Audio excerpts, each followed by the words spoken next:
Hi, welcome to the McKinnis Family Farms Workshop. My name is Robert McKinnis, and here we're going to talk today about the treadle lathe. So the treadle lathe is used for wood turning projects. So pretty much if you want to take a piece of wood and make it perfectly cylindrical, or if you want to take a piece of wood and add designs in it like beads, grooves, and curves. Here on the farm, we usually use this tool for furniture making. We'll use it to decorate the legs of our chairs and tables. We can use it to make candlestick holders, and some of our neighbors have even used it to decorate the spindles on their staircases. So the lathe itself is a very old tool. It dates back to 1300 BC in Egypt, and back then the lathe was known as a pole lathe. Instead of turning continuously, it would turn back and forth. And the very first one is called a two-person pole lathe. Pretty much one person had a tool, sharp tool that would cut the wood. The other person would have a piece of rope that would wrap around the piece.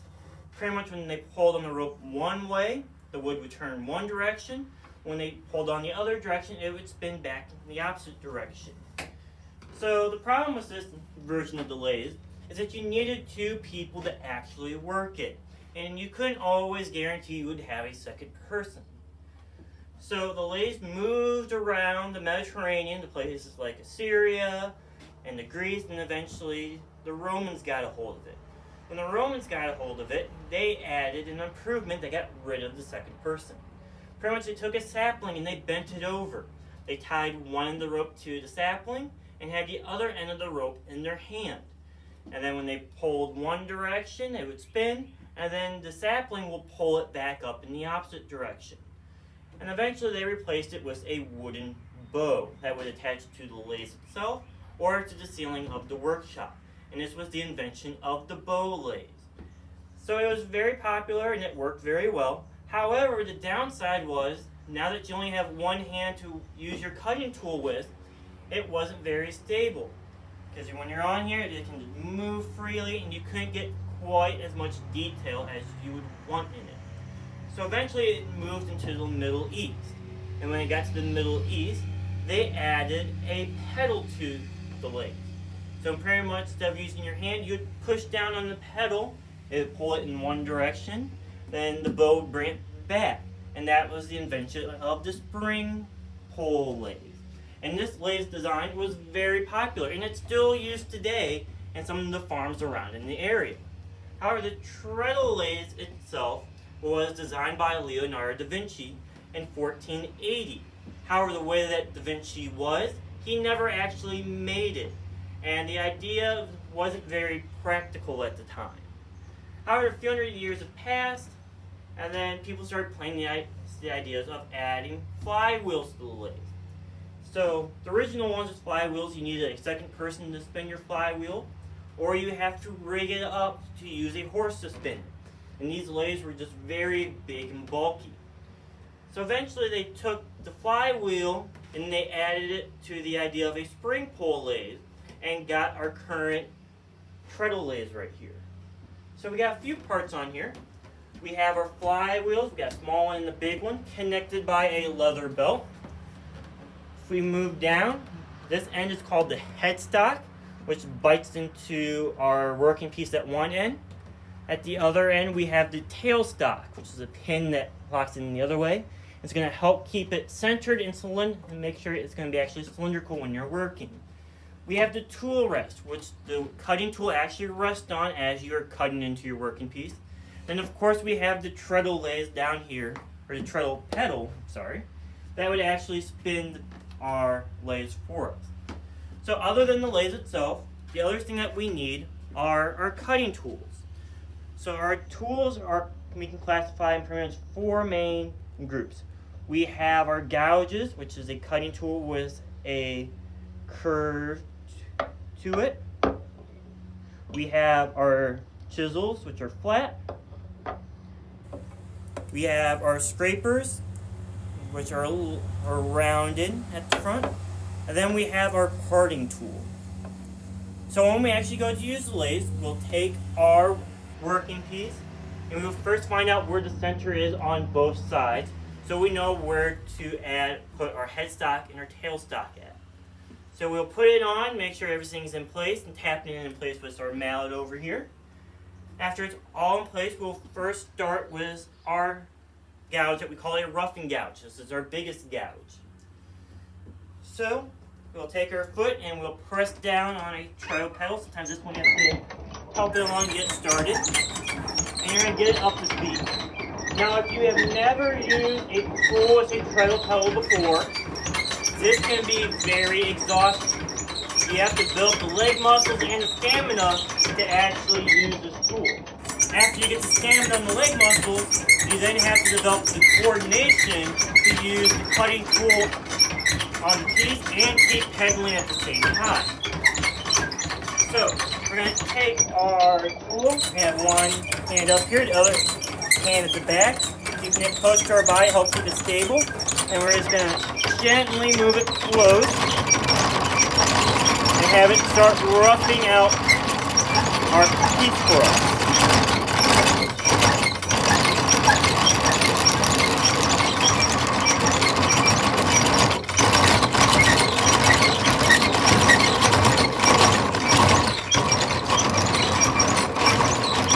So one thing you want to make sure you're not pressing too hard.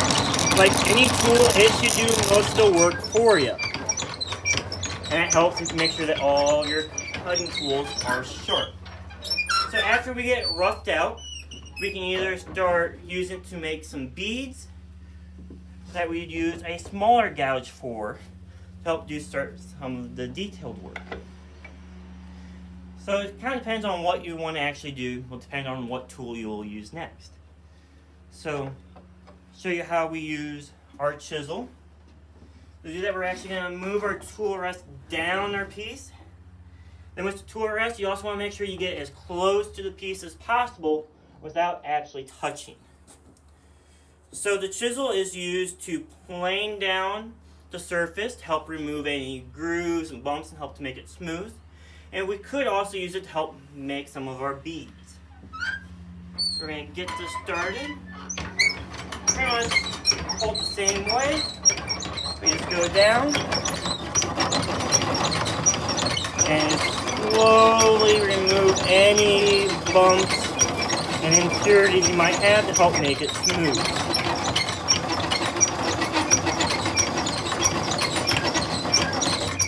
So one way to check to see if you have it even and smooth is just take the tool and you put it on top.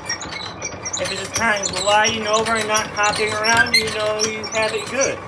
If it still has some work to do, you're going to see something like this. It's going to actually hop on you.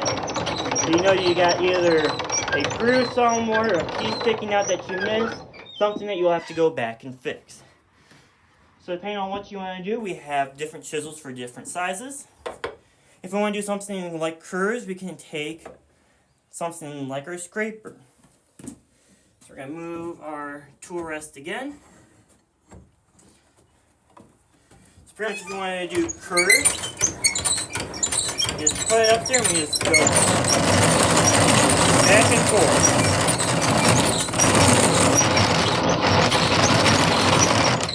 And where we want it.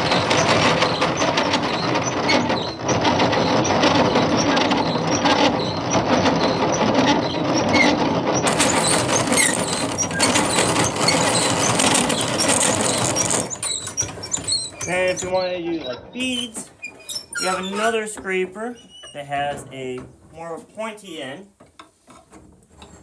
Down a little bit more again. That we can actually use to help make these beads. I'm going to put it down. It's going to help put that slot in. So the slot to make the beads, you can also do it with the chisel. So after you get that slot in, you can use a few different tools to actually start rounding out your beads, depending on how wide, small, or wide you want to actually have them. So our last tool that we have is the parting tool right here. It's a nice little pointy end. So we could also use it to make beads. However, it has another job. We can use it to help remove our piece from the lathe. Because our lathe, from the headstock and the tailstock, is going to leave indentations in the wood. And if we're making something like a candlestick holder, we don't necessarily want those to be present. So we'll use our parting tool to remove it. So get this started. Like all tools, you start the same way. But you just bring it up, and it will start to cut a groove. Depending on what you want to do, that groove might be fine. If you actually want to remove it, so you just keep going down to about as small as you can get it without it actually going through. Once you get as small as you can get it, you then stop the lathe, you take one of your saws, and you just saw off that little bit. You don't have to go through the whole piece. So that is our treadle lathe here at the shop. Come out to the farm and check it out, and who knows, you might be able to get a chance of trying to power it yourself. So I'll see you guys next time.